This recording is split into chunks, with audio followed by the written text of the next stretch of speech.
Hey everyone, it's Moaeez Rehman here, team leader at the Moaeez Rehman Real Estate team. I hope this video message finds you doing well. It's been a while since we last chatted. I was traveling for the past 30 days, catching up with family, attending weddings, dancing, having a great time, whatnot. But we're back on track now. And before we talk about anything else, a market update is necessary. Right now it is August 4th, and we have the stats for the previous month, the month of July. So allow me to share my screen with you, and then we can go over all the stats. And at the end of the video, I'll share with you what this data means just to kind of clarify everything. Now, I'm going over the sheets and data for Durham region. However, in terms of Toronto region, Peel region, York region, the numbers are relatively the same. It just turns out that more than 50% of you watching this video are from the Durham region or are interested in the Durham region. That as well, I'll focus on Durham region stats. Now, my eyes shifted because I have a monitor here. So let's go over some notary mentions. The Durham Region Association of Realtors reported 700 residential transactions through the MLS system, which is a 36.5% decrease in the number of homes sold same time last year. So we had 36.5% fewer sales from the same time last year. The number of new listings in Durham region hit 1,461 in the month of July, which is a 14% increase on a year-over-year basis. Compared to this time last year, we have 14% more homes available for sale, which is honestly very normal because last year we had a low inventory market, and right now we're leaning towards and going towards what we refer to as a balanced market. So the market conditions have changed, and that's made it much easier for home buyers who especially have been trying to get a home for the past 2.5 years and they were unable to.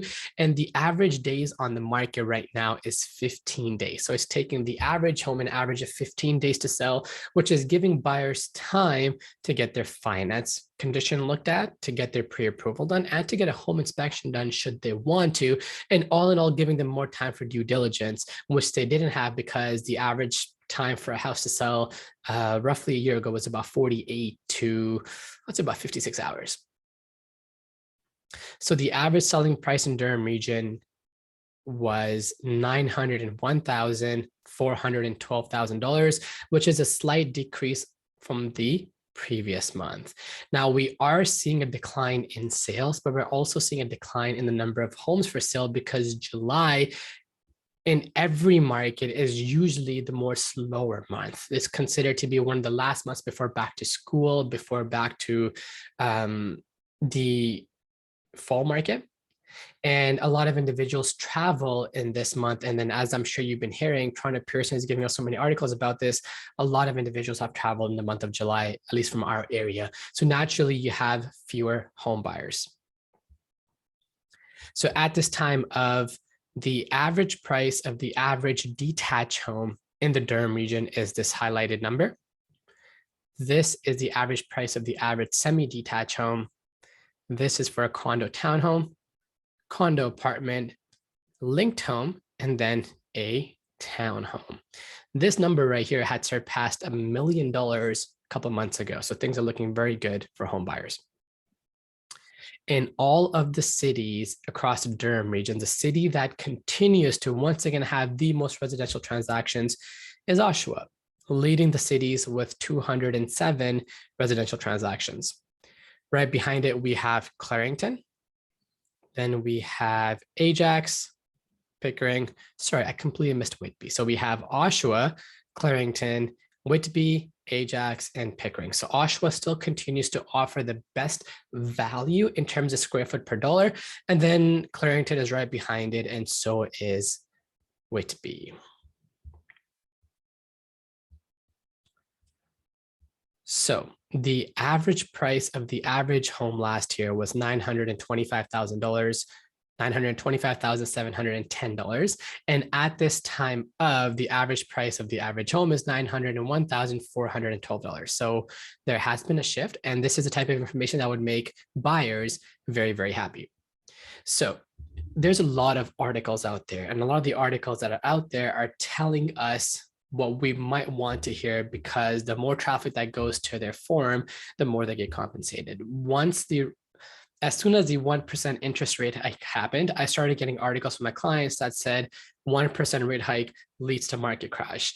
My issue with that is that we don't have data for that yet. You need at least 30, 60, 90 days worth of data to indicate whether or not there's been a quote unquote crash. It might happen. A crash is possible in any market for the matter of fact, but it was way too early for that article to be put out there, which is why I'm hitting my clients and I'm going on social media to tell people that if they've read an article or heard something and they're just not sure what it is, whether it's true or not, run it by me. And then I study the market every single day. So I'll clarify with you and I'll give you clarity as to whether or not that article is correct. Now, over the past 7 days, the number of homes for sale has decreased.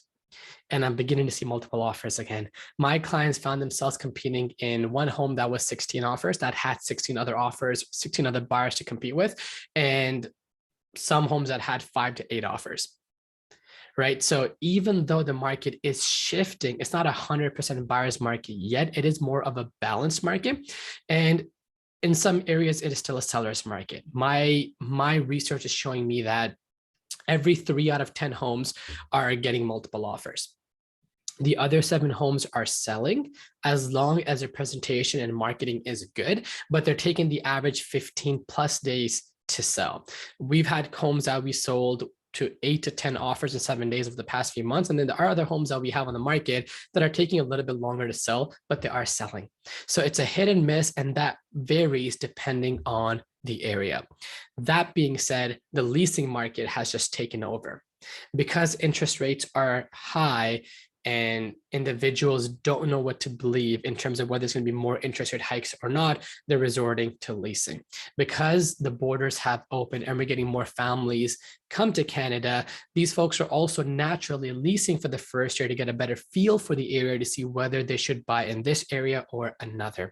And then lastly, there's so much uncertainty with the market and economy. So to be on the safer side, people are leasing. All these reasons are increasing the number of offers on one single unit for lease, and then ultimately increasing the price. So the average price for the average condo in Toronto, 1-bedroom condo for lease, is just under $2,500. That used to be $1,850. So leasing market has gone up substantially. And what that's doing in result is multifamily dwellings are becoming hot commodity and all the investors want it.